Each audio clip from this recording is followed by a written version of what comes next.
Hey, I'm Frankie Frayne. I directed Having Fun Up There.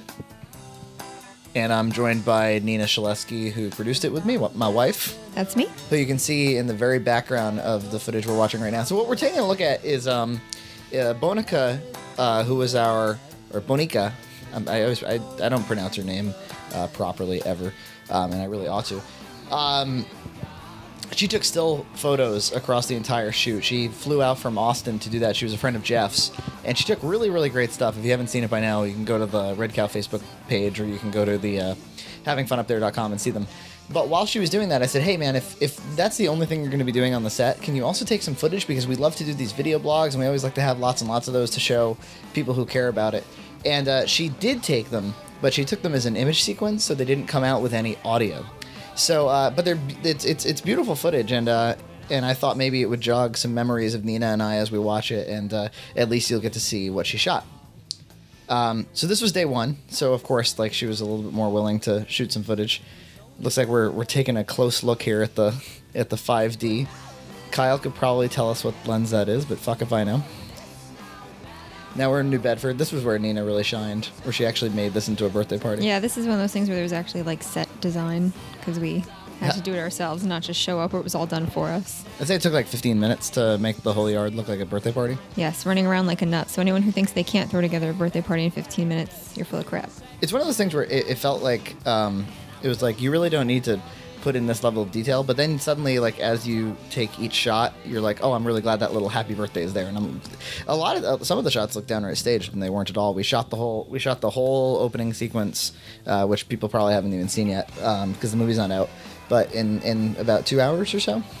And some of these kids were pumped. Like, the kids we're looking at right there, they're in every shot. That kid, Kobe, right there, he is the one who yells, Neil's uncle is awesome. I just saw him this morning in a Hasbro commercial. Yes. His mom sent it around enthusiastically.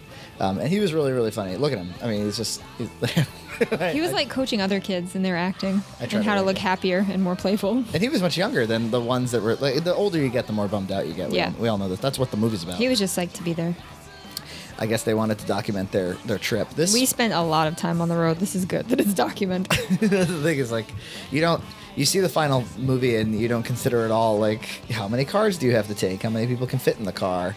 How many tolls do you have to pay? How many times do you have to fill the gas tank? Boston, New Bedford, Salem, Boston. Yeah, New Bedford. Shit, we're leaving right at rush hour because we often do that. Look at that, TD Garden. We just saw a WWE Survivor Series there a few days ago. We didn't shoot anything at TD Garden. There's no way we'd ever be able to get that location, but... This is where your GPS cuts out.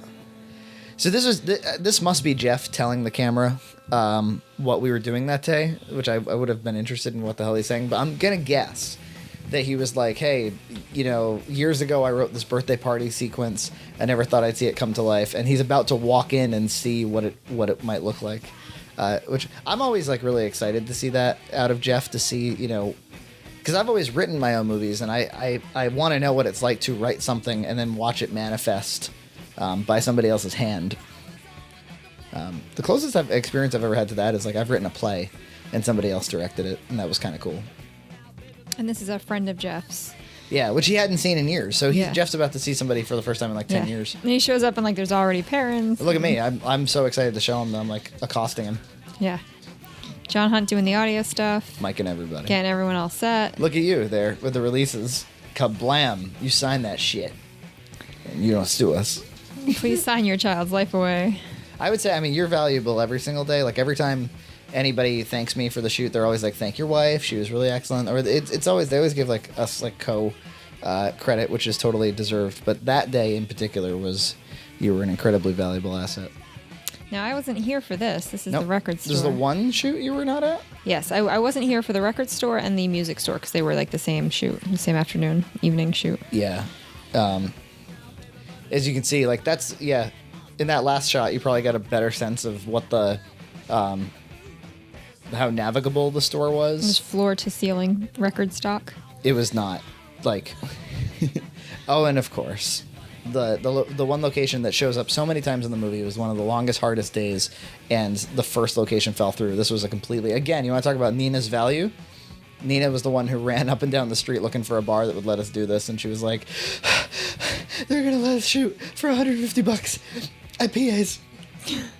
That's oh my god. That's if you watch the blooper reel. There's an old woman that you can hear in the background commenting on the shoots that we were doing.